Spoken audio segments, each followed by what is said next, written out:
Olá, meus amigos! Sejam todos muito bem-vindos ao RevoeCast, o podcast da Revoe Contabilidade de Resultado.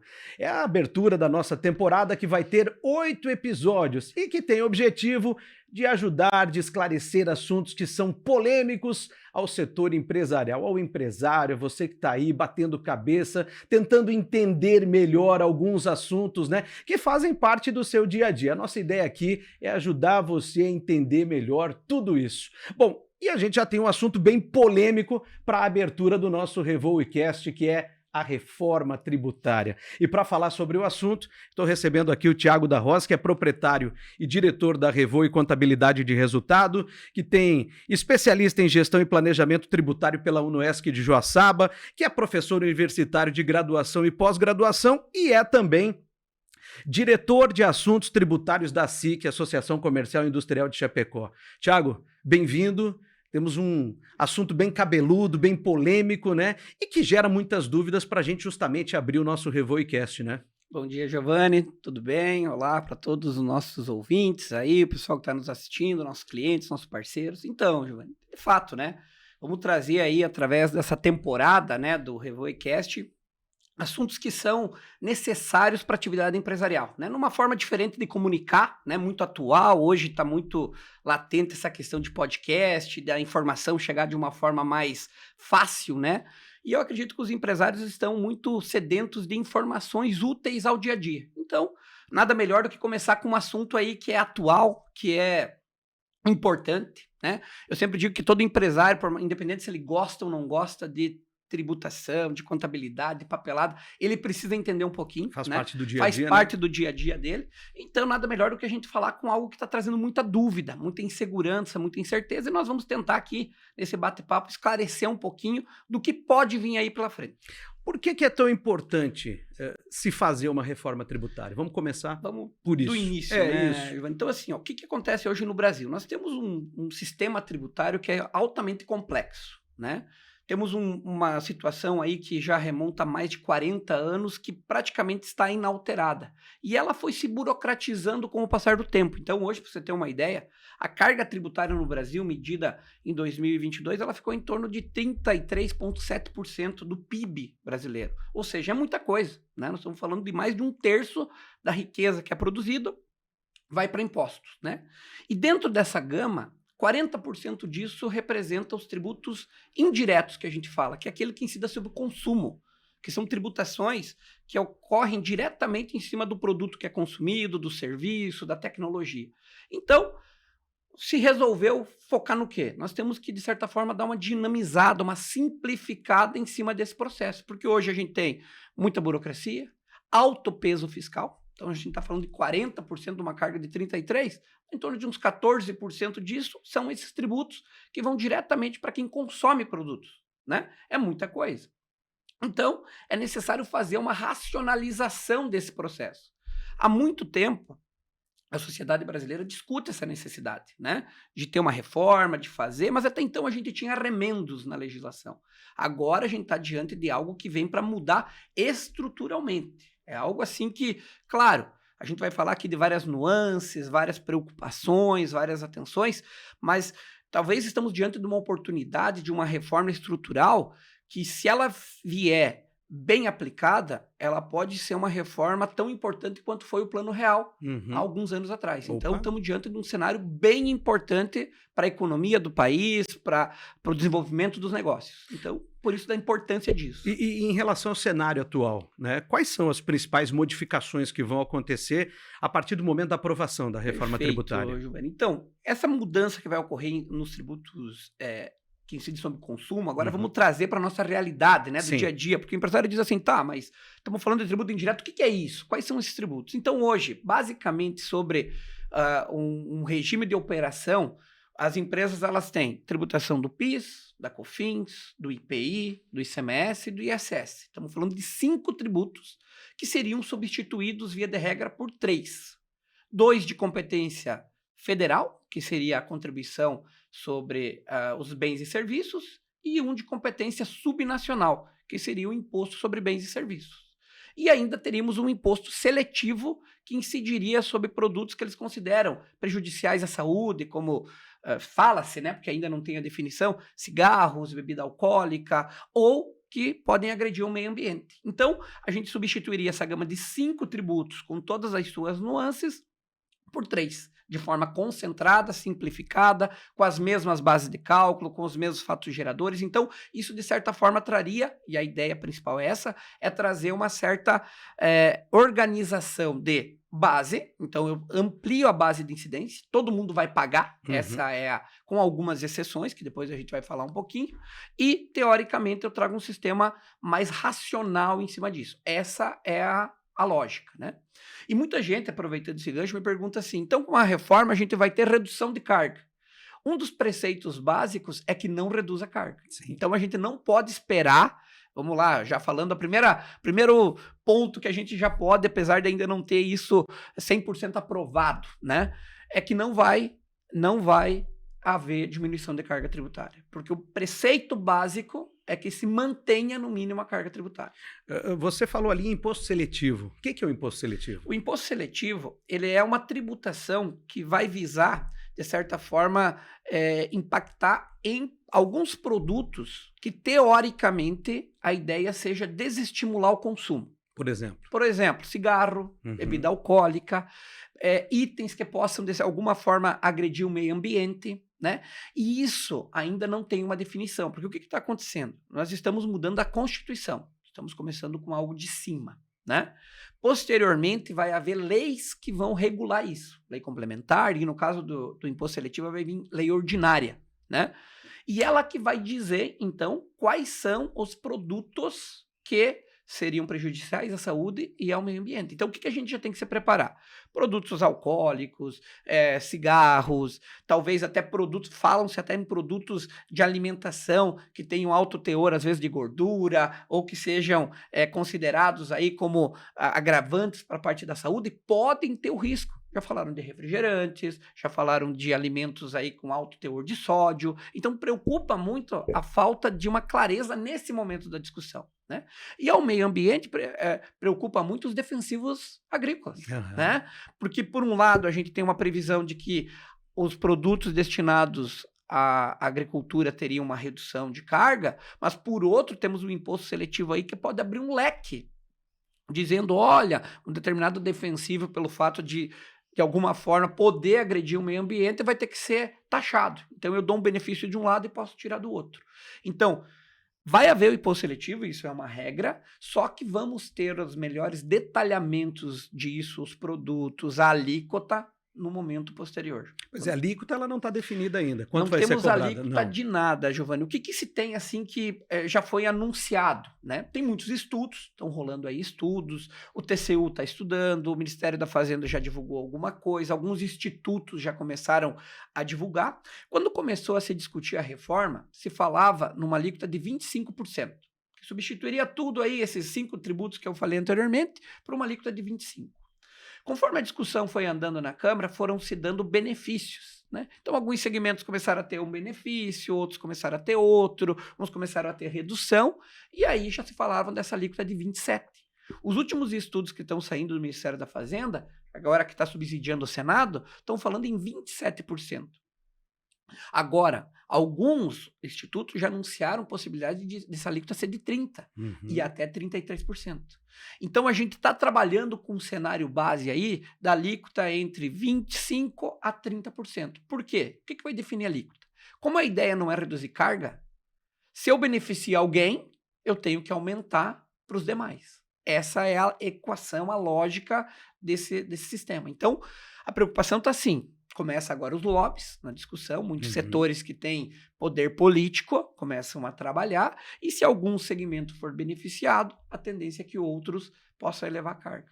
É claro que a gente não tem um cenário definido, né? Porque ela ainda vai passar por uma aprovação, mas no cenário atual, a gente tem produtos e segmentos que podem ficar isentos dessa cobrança de tributos? Já temos alguns que vão ser definidos na própria Constituição. Então, a própria Constituição, o próprio arcabouço que vai tratar das estruturas básicas desse novo sistema da reforma, já separou alguns. E quais são eles? Já vou te dar um exemplo. Tem alguns segmentos que vão ter garantido uma redução com base na alíquota padrão. Então, se fala assim, produtos agropecuários, da indústria extrativista,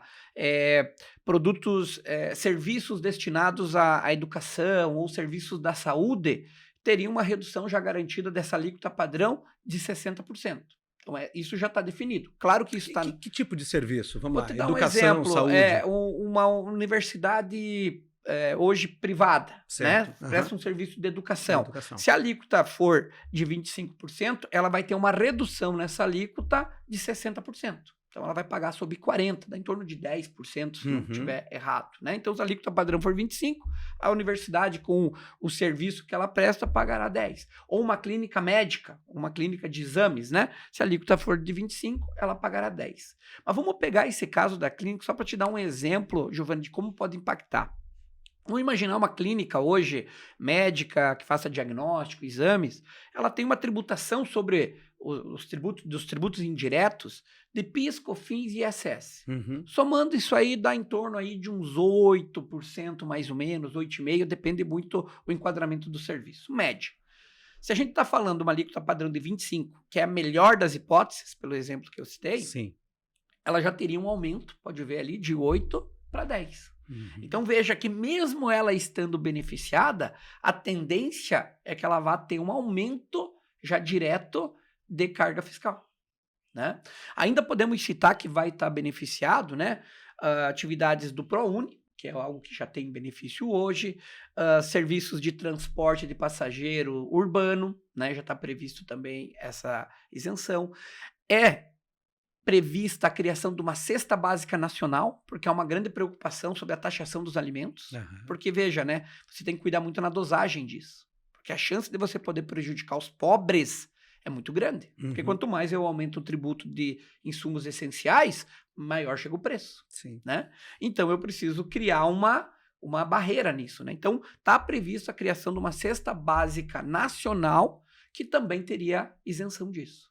E também tem algumas atividades que teriam um regime especial. Não está ainda claro como é que seria esse regime, se ele vai ter uma regra diferente, uma alíquota, ou não vai poder creditar e vai ter uma taxação menor, isso não está ainda definido. Mas, por exemplo, serviços financeiros, atividades com bens imóveis, então quem tem aí atividade imobiliária, quem loca, provavelmente vai ter um regramento especial, cooperativas, algumas atividades ligadas à parte de desenvolvimento de sistemas podem ter alguma coisa, atividades culturais, jornalísticas. Então, essas atividades vão ter um regramento específico.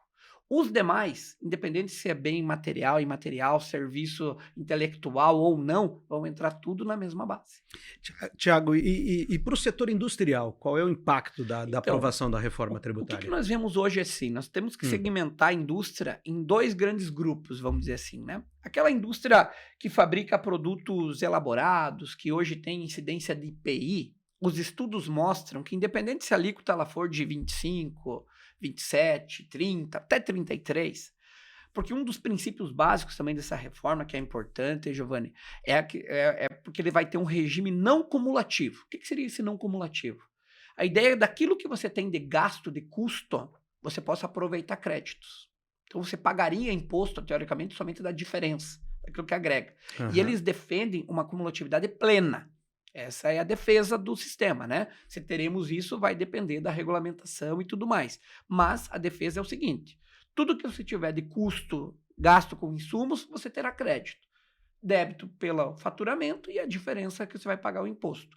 Então, para a indústria, essa de transformação, essa indústria que tem o IPI, a tendência é de uma manutenção de carga. Nós não teríamos elevação e, em alguns casos, podendo até ter redução. Depende muito da composição de custo, né? As indústrias que recebem benefício, tipo a agroindústria, produtos primários e tudo mais, essa preocupa um pouco mais, porque a lista de exceções ela é limitada.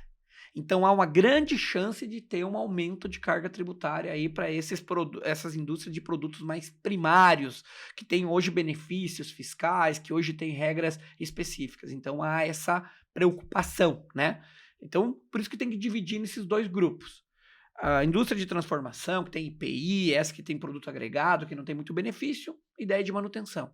Agroindústria, produtos primários, da forma como está se desenhando, se não houver exceções, pode haver uma possibilidade de aumento de carga. E para o setor comercial, as regras elas são diferentes, não? É a mesma coisa. Mesma coisa. Seria a mesma coisa. Só que no setor comercial vai depender muito do escopo de margem que o negócio tiver. Né? Como eu falei, um dos princípios básicos dessa regra é o regime de não cumulatividade. Ou seja, eu me credito do meu custo e debito sobre o meu faturamento. Se a minha margem for muito grande, a tendência é que eu tenha um peso maior de arrecadação tributária. Né? Mas seria a mesma coisa. A diferença é que a ideia de englobar todos esses tributos e substituir por um só, ele está contemplando o IPI, que dentro de um comércio você não tem. Ali já virou custo do produto. E você teria na incidência. Porque esse imposto que a gente vai ter, ele segue uma regra de IVA, né, de Imposto sobre o Valor Agregado. Isso já é usado no mundo, tem 174 países hoje do mundo que usam. Né? Os principais países desenvolvidos, por exemplo, os países que fazem parte da OCDE, exceto todos os outros usam o IVA completo, que é em todas as cadeias, desde a importação ou da produção, passa pela industrialização, passa pelo comércio até chegar no consumidor final. Então, essa sequência de incidências, dependendo desse peso e da limitação de cumulatividade que pode ter, de não cumulatividade que pode ter, pode gerar uma incidência de carga maior. Então tem que se cuidar muito. A tendência é que o comércio também possa ter, dependendo da sua margem, do seu escopo, um pouco de aumento de carga da forma como está se desenhando. Ô, Thiago, é verdade que para o setor do serviço as notícias elas não são muito boas? Não? Esse eu diria vai assim, sofrer a maior penalização, dá para dizer assim? Não? O que se desenha, Giovanni, é que o setor de serviço vamos chamar assim, dos serviços não essenciais, tira fora aí parte de saúde e de educação que a gente falou, seriam os setores que mais sofreriam com esse aumento de carga. Por quê? É mais ou menos aquele exemplo da clínica médica que eu te falei antes, né? Hoje eles têm uma incidência, muitos setores de serviço optam pelo regime do lucro presumido, que é um regime de cumulatividade, mas com alíquotas menores. Num regime geral, ela obrigatoriamente vai ter que ir para um regime não cumulativo. E a questão de créditos dessas atividades é limitada. Então a gente vai ter um descompasso aí se não for criado um certo equilíbrio ou uma certa diferenciação. Vamos pegar aí uma atividade de advocacia, por exemplo, né? Como um exemplo. Hoje, se ela tiver num regime do lucro presumido, por exemplo, a carga de impostos indiretos ali, ela ficaria em torno de 8%, 8% a 9%, vamos falar assim, né? Então, estamos falando de uma alíquota de 25%, 27%. Então, veja, mais do que, talvez, 200% a mais de possibilidade de incidência. Então, por isso que esse momento que a discussão da reforma está lá correndo no Senado, e que me parece de uma forma muito mais profissional, porque está passando por comissões, está vendo audiências públicas, tem um trabalho legislativo melhor do que foi na Câmara. Na Câmara a gente viu uma pressa muito grande, parece assim, sabe, queriam marcar presença de aprovar uma reforma e acabaram passando muita coisa sem discussão com a sociedade, né? Então esse é o momento de se atentar, e quem tiver aí contato com associações, com confederações, é o momento de buscar esses apoios para ir lá brigar por direitos, porque se for aprovado da forma como está, setor de serviço não essencial e também de tecnologia, vamos falar assim, quem desenvolve software, quem cria produtos novos e tal, pode ser altamente penalizado comparado com a regra de hoje. Bom, eu estou conversando com o Thiago da Rosa, que é diretor e proprietário da Revoe Contabilidade de Resultado. Esse é o primeiro episódio do nosso RevoeCast, o podcast da Revoe Contabilidade de Resultados, e hoje nós estamos tratando de um assunto aqui muito polêmico, que é a reforma tributária. Bom, falamos do setor de serviço, falamos do setor industrial, falamos do setor comercial. É hora de falar do setor tecnológico. Para o setor tecnológico, as notícias também não são muito boas, né, Thiago? Exatamente, Giovanni. É que parte do pressuposto que a grande questão desse novo regime da reforma é uma base ampla de contribuinte. Então é pegar todo mundo, é colocar todo mundo na mesma cesta, vamos dizer assim, né? E esses segmentos de tecnologia, desenvolvimento, trabalham muito com a parte intelectual, muita contratação de pessoas, muito vínculo, né? E via de regra, essa não cumulatividade, a princípio, ela não abrangeria a contratação de pessoas, né? Claro, tudo é aqui suposições, porque vai depender depois do texto, mas esse é o cenário que se desenha e é o que faz parte, inclusive, dos estudos que são publicados, né? Estava lendo recentemente um estudo do TCU, ele fez exemplos onde o próprio setor de tecnologia ele vai sofrer um impacto tão parecido quanto o setor de serviços, né? Então, preocupa da mesma forma que a taxação, se ela acontecer dessa forma e não houver aí um regime especial ou algum tratamento, a gente pode ter até um desestímulo a esse investimento. Por quê? Porque a taxação vai subir demais. Aí, muitos estudos, principalmente do governo, eles dizem o seguinte, mas espera aí, como o tributo é não cumulativo, uma empresa de tecnologia ela vai prestar um serviço para uma outra empresa. Essa empresa vai acreditar isso, né? Então, ela repassa no preço, essa diferença, e aí outra. Só que quando você repassa no preço, isso a gente vê na nossa economia geral, quanto mais o preço aumenta, diminui quem tem direito, quem quer consumir, quem quer comprar, né? Isso é natural. Então, preocupa muito que a gente não vai conseguir repassar, talvez, esse aumento da forma como está. Porque se eu repasso o aumento, sobe muito o valor, diminui, teoricamente, a procura disso, né? Então cai o faturamento. Então o setor de tecnologia também precisa ficar bastante atento, porque a tendência da forma como está se desenhando, não há nenhuma exceção até agora prevista, volto a afirmar, isso está em discussão no Senado, pode haver alterações, mas da forma como está, ela se parece muito com os serviços não essenciais. Thiago, e para quem é optante pelo Simples Nacional? O que muda? Né? Qual é o impacto da reforma tributária para quem é optante pelo Simples Nacional? É verdade, por exemplo, que essas empresas elas podem perder competitividade? Perfeito, Giovanni. O que acontece? Uma primeira coisa que a gente tem que deixar bem claro, né, e deixar tranquilo optando pelo Simples, é que o regime do Simples não desaparece com essa reforma. Tá? Então, ele fica mantido, não há qualquer alteração, as regras permanecem as mesmas, então não há nenhum prejuízo para quem está no Simples Nacional pelo texto até então em discussão. Tá? Agora, a PEC, né, que trata da reforma, ela abriu uma exceção que as empresas do Simples elas podem participar do regime da reforma pelos tributos indiretos. Então, ela pode substituir os tributos que hoje estão dentro do Simples pelo regime geral, vamos dizer assim, né? Então, isso, claro, vai depender de um planejamento tributário da empresa do Simples para ver se é interessante ou não. O ponto que pega da competitividade é comparado ao cenário de hoje. Porque hoje o que acontece? Uma empresa do Simples, vamos dar um exemplo, uma indústria do Simples hoje, né? Que vende o seu produto para uma outra indústria, ser um insumo de uma outra indústria. Hoje, essa indústria que está adquirindo, o crédito que ela tem de PIS e COFINS, por exemplo, é cheio. Mesmo que a empresa do Simples pague uma alíquota muito menor a esse crédito. Dentro do regime da reforma, o crédito dos impostos que vão ser substituídos ali pelo CBS e o IBS, eles seriam conforme o que é pago. Então, somente o que é pago. E aí isso cria, de certa forma, uma diferenciação ao regime atual, porque hoje passa o crédito teoricamente cheio de boa parte dos tributos e com uma nova realidade passaria apenas o que eu recolho, o que é uma diferença muito grande. Então essa falta de competitividade pode ser em cima do direito de crédito que a empresa que está adquirindo tem. Então é isso que as empresas simples têm que ficar atenta. Quem vende aí diretamente para a indústria, comércio, empresas maiores, precisa ficar atento a essas possibilidades. E se for aprovado dessa forma, terá que fazer um planejamento tributário para ver como é que vai se encaixar melhor dentro desse contexto. Thiago, já que a gente está falando de categorias, né? Quem é MEI? O que muda para quem é MEI? O MEI, Giovanni, da mesma forma, não precisa se preocupar. O MEI não há qualquer alteração, não há qualquer mudança. Há outras discussões sobre o MEI, de possibilidades de aumento, de limite, de faturamento, mas estão fora da discussão da reforma tributária. Então, o MEI também pode ficar tranquilo que, a princípio, não há qualquer alteração no seu regime. E na atividade rural? Atividade rural, sim. Essa vai ser impactada pelo seguinte, vamos falar assim, os produtos da atividade rural. Já está previsto uma redução, né, de 60% da alíquota básica, padrão, né? No entanto, precisamos dessa definição para poder estimar.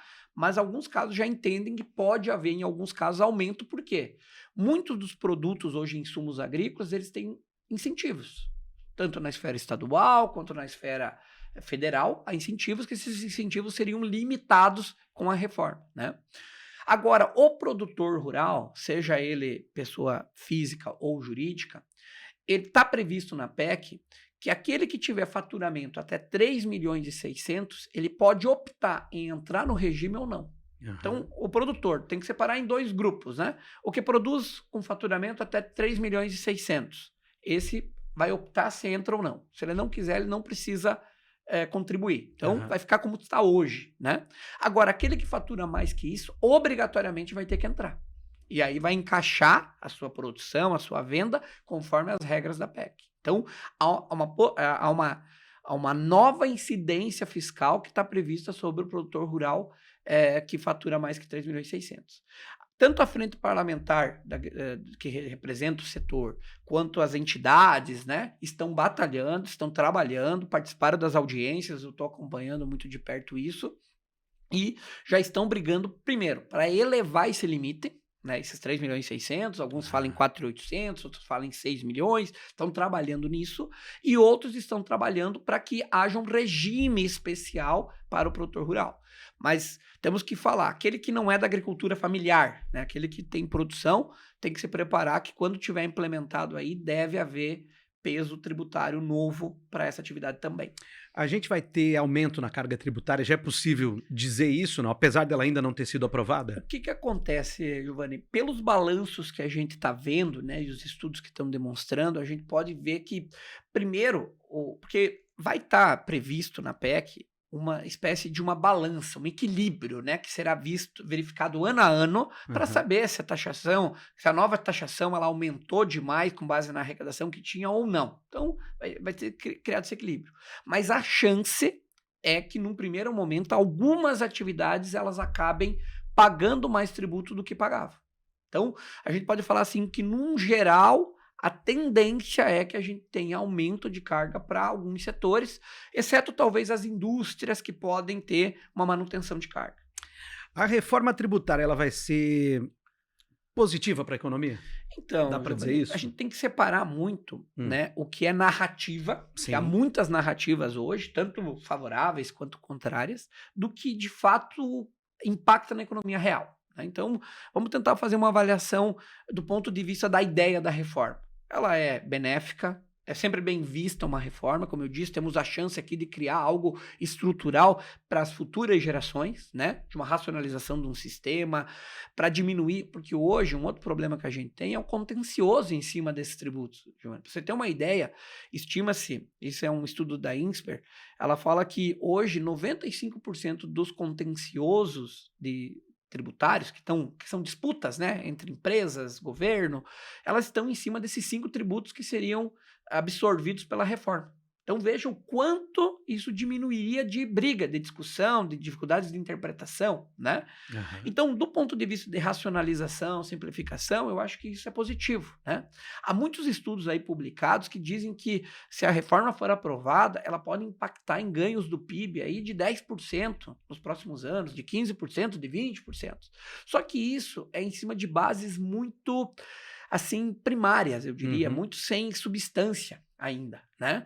Então, eu acho que a reforma ela é positiva, a ideia de fazer uma reforma assim, ela vai trazer transparência, a regra dos principais tributos ali, com exceção do imposto seletivo, é que ele vai ser por fora, então isso cria, de certa forma, uma transparência melhor, o contribuinte vai poder saber quanto está pagando, né? Quando ele estiver consumindo um produto, ele vai ter a evidência assim clara de quanto que ele está pagando de tributo sobre aquele produto, então isso traz uma certa clareza, né? Eu acho que isso é importante. Agora, do ponto de vista da forma como está se discutindo, exceções para alguns segmentos específicos, para outros não, envolve todo mundo, alguém sai de uma carga X, vai para uma carga 3X, preocupa um pouco, né?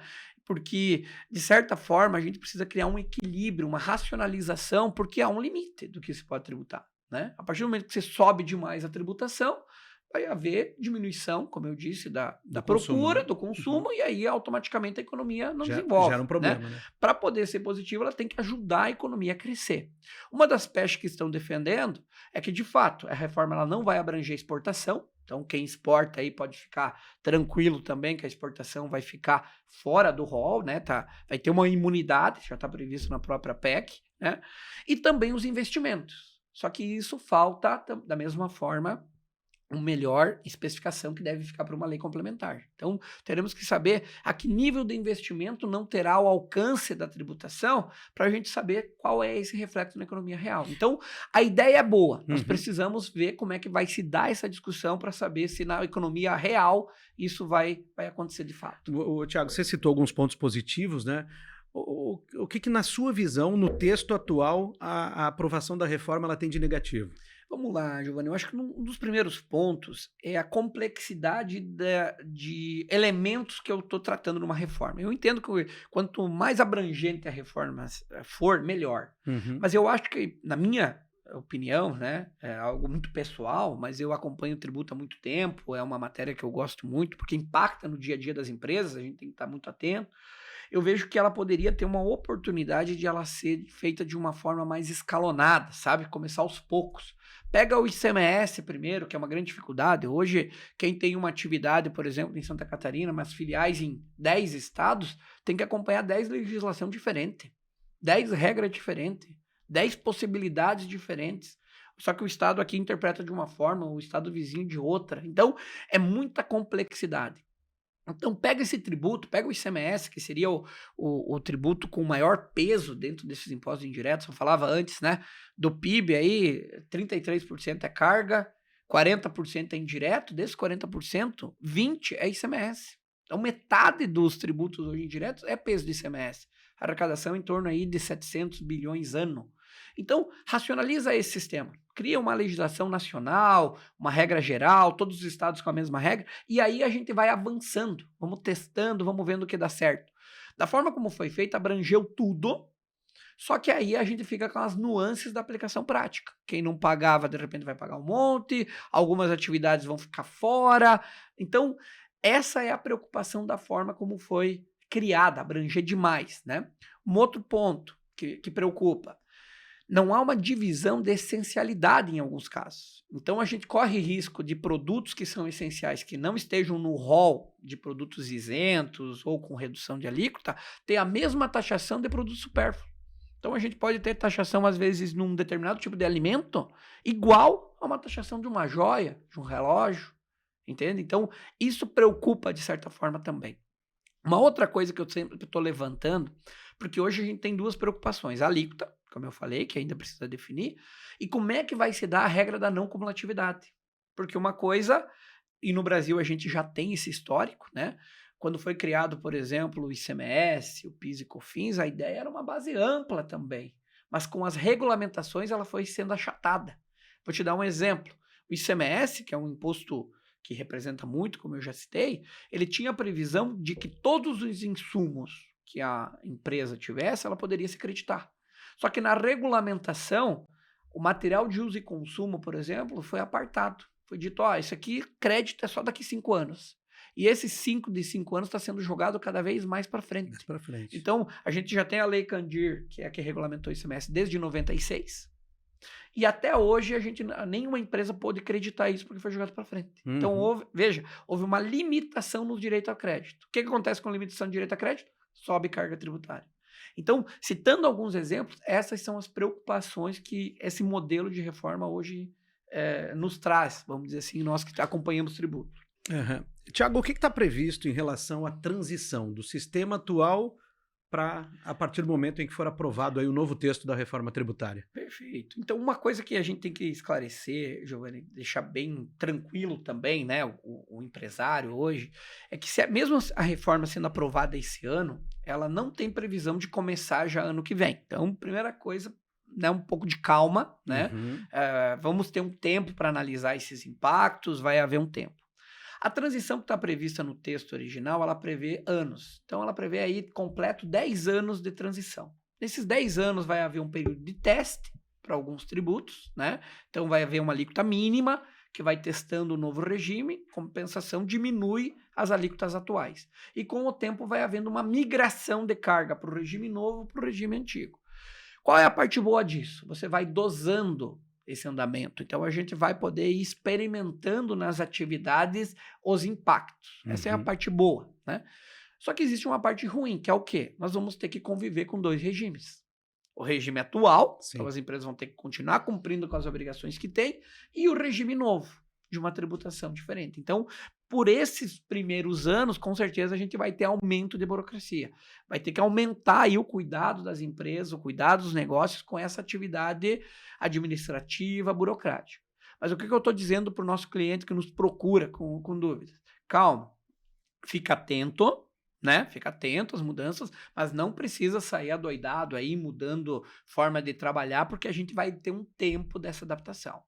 A tendência é que a reforma ela caminhe nesse ano bem, pode até ser aprovada, é uma decisão política, mas ela teria um ano que vem, a princípio, para ser adaptado, para passar a valer o período de transição a partir de 2025. Tiago, você já falou que alguns setores, né, e alguns produtos, eles vão sofrer um aumento, né, na alíquota a partir da aprovação da reforma tributária. No estágio atual, o que o empresário ele pode fazer para se preparar? Tem como se preparar para isso, né? Principalmente nesses casos onde vai haver esse aumento da alíquota? Então, Giovanni, eu sempre digo assim, né, fazendo um link com aquilo que eu falei no início, né?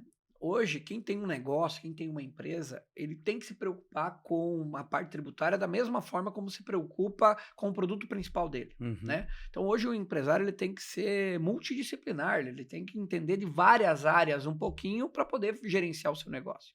E a parte tributária também é a regra do jogo. Então, hoje, o empresário que está organizado, ele já se preocupa com o regime fiscal, ele faz acompanhamento, ele conhece a carga, o peso que os tributos têm na sua atividade, acompanha isso, faz planejamento. A Revoe, né, como uma parceira dos clientes, faz planejamento tributário de forma recorrente, pelo menos uma vez por ano, nosso cliente é chamado para uma conversa, é mostrado para ele como é que foi o cenário, em cima das projeções que ele passa, como é que vai se dar isso.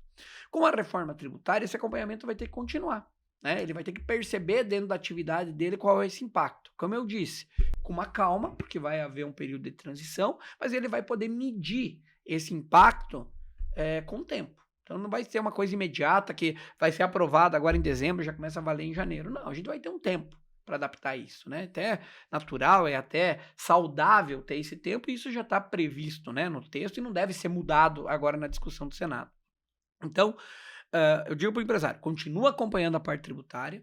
Atividades, como a gente falou, de risco, precisam ser atuantes, buscar aí os representantes do setor, buscar as confederações, buscar aí o lado político, porque agora é um momento político. É uma discussão que está lá no Congresso, está lá no Senado, quem tiver contatos, né, através da SIC a gente está se manifestando também, né, a SIC manifestou aí recentemente uma carta, trouxe alguns parlamentares, está discutindo, né, essas frentes, levando os anseios e as preocupações que os empresários da nossa região têm, né, com isso. Então a gente está atuando, estamos fazendo a nossa parte. Então precisa cada um fazer a sua parte, porque esse momento é o momento de equalizar essa minuta. Após aprovada, aí sim a gente mede os impactos, né?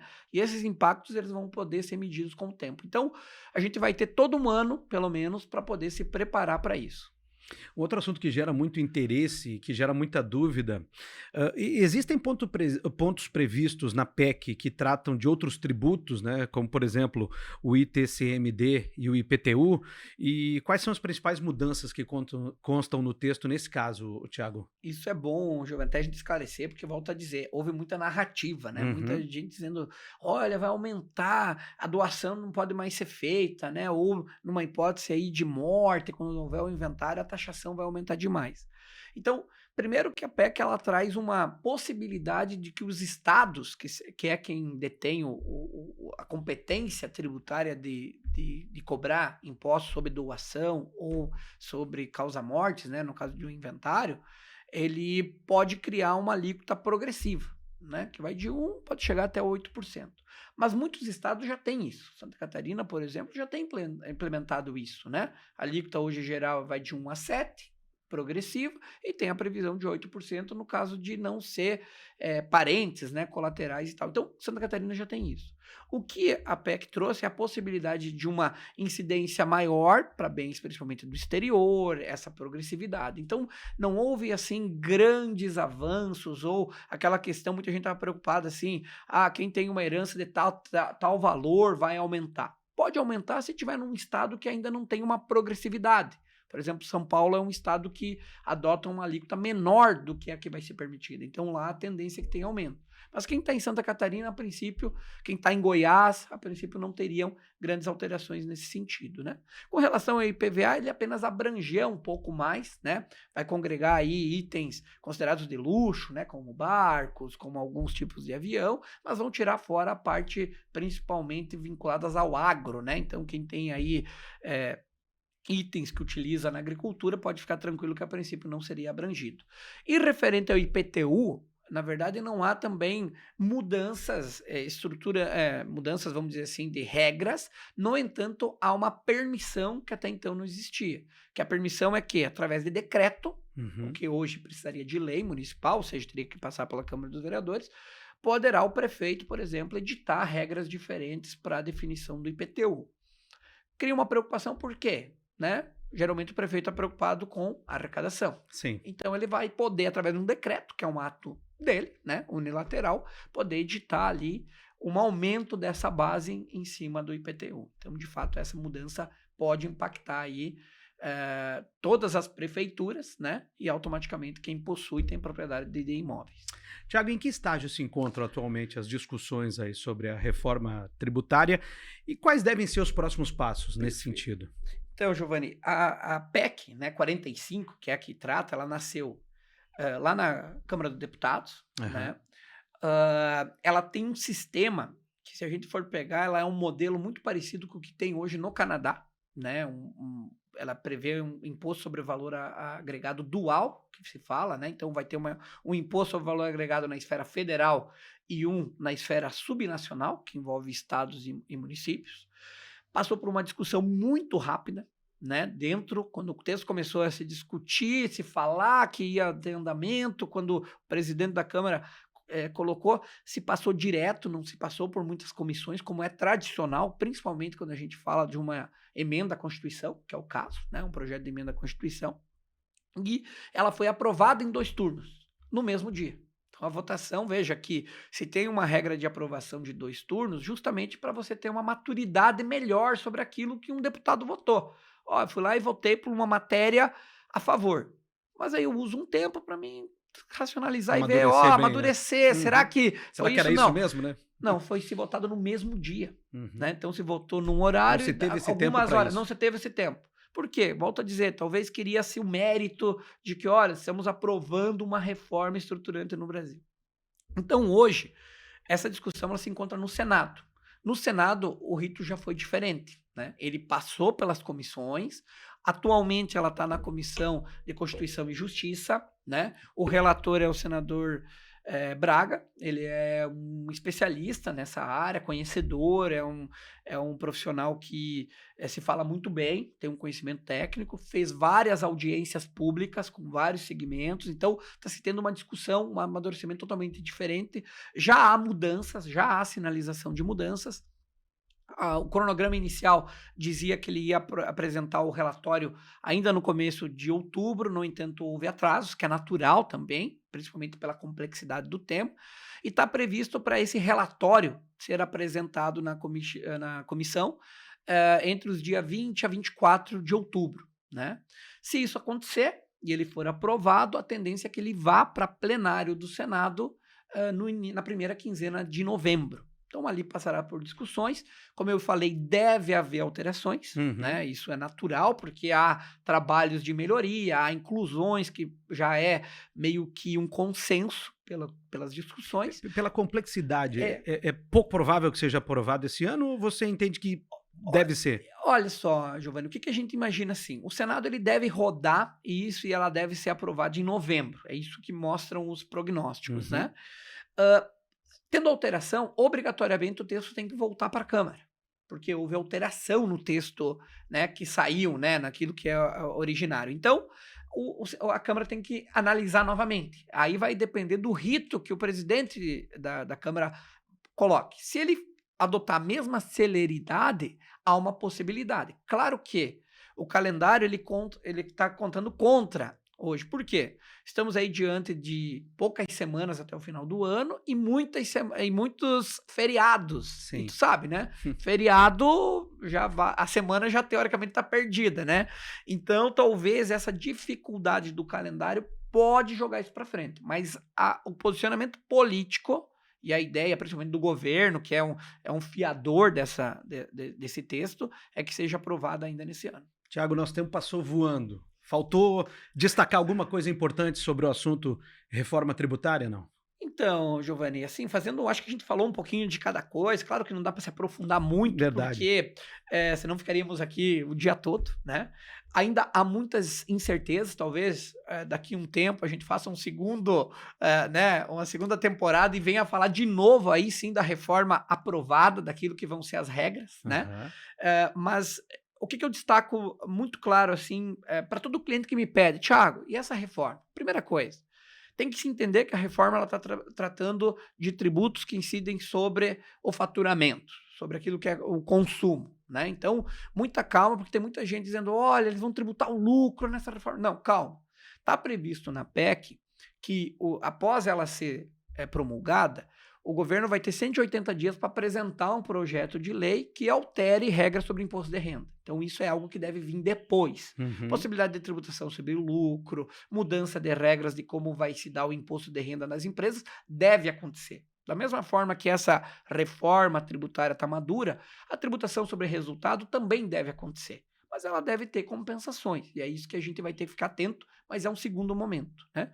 Nesse momento, a gente tem que se concentrar que isso deve ser aprovado, né? Pode demorar um pouco pela questão política, calendário, mudança de texto, mas ela deve ser aprovada, está muito maduro. Os pontos principais Os pontos estão principais aí, né? estão em consenso, né? Uhum. Então isso é natural, né? O governo está fazendo força, não há tantas forças contrárias, vamos dizer assim, né? Gente que criticava agora está em sinergia, já entendeu que isso vai ser uma regra do jogo, está trabalhando para melhorar. Eu acho que esse é o caminho. Não dá para a gente, nesse estágio, bater contra. Nós temos que apoiar, no entanto, cuidar com os pontos que entendemos ser relevantes, né? Quem tem empresa, então, muita tranquilidade, isso não mexe em cima de folha de salários, tributação sobre isso. Há também possibilidades de discussão nesse sentido, né? Tem algumas atividades que têm desoneração da folha que vale até o final do ano. Tem um texto correndo paralelo a isso que quer renovar para mais alguns anos, no entanto, o governo é contra, ele quer mandar um outro projeto de lei. Há mudanças que ocorrem, principalmente em empresas do real, em regras de subvenção, que agora o governo mandou um projeto de lei, tinha colocado uma medida provisória, mas ela vai perder, aí porque não vai ser aprovada dentro do tempo regimental, então ela vai perder a validade, mas tem um projeto de lei, vai vir o fim dos juros do capital próprio para o ano que vem, então empresas do real têm que estar muito atentas a isso, que é paralelo à reforma, né? Mas tem que entender o seguinte, nesse momento está discutindo tributos indiretos que incidem sobre faturamento. Momento posterior vai vir tributação sobre resultado, regras do imposto de renda, e paralelo a isso estão rodando regras de mudança, principalmente empresas do lucro real, que precisam ficar atentas. Como o Thiago disse, se a gente fosse entrar em todos os detalhes aqui, a gente passaria o dia inteiro conversando. Se por acaso ficou alguma dúvida, né, para você que está nos acompanhando, a Revoe Contabilidade de Resultado está aqui para esclarecer tudo também, né, Thiago? Então o pessoal pode entrar em contato com a Revoe e pode tirar todas as suas dúvidas e esclarecer tudo. É isso? É isso, Giovanni. Então fechamos o nosso primeiro episódio aqui do RevoeCast, o podcast da Revoe Contabilidade de Resultado. Thiago, obrigado por todos esses esclarecimentos, né? Aliás, a gente já vai dar um spoilerzinho aqui do nosso segundo episódio, que também vai tratar de um assunto que é muito importante. Holding. Exato. Então, no segundo episódio aí, vamos falar sobre holding, gestão de patrimônio pessoal, sucessão. Veja que estávamos falando aí de possibilidade de mudanças de regras sobre doação, inventário. Então, é uma forma de uma governança corporativa dentro do patrimônio familiar. Nosso próximo encontro está marcado para daqui a 15 dias. Em 2 semanas a gente se reencontra aqui no canal do YouTube da Revoe Contabilidade de Resultado. Você que ainda não se inscreveu, se inscreva para ser notificado aqui, né? Sempre que a gente tiver um novo episódio nesta primeira temporada do RevoeCast. E não esqueça de nos seguir nas redes sociais também. Por lá você também acompanha todas as novidades Revoe Contabilidade de Resultado. Thiago da Rosa, obrigado. Nos vemos em 2 semanas. É isso, obrigado, né? Giovanni. Um grande abraço a quem nos acompanhou e até o nosso próximo encontro. Tchau!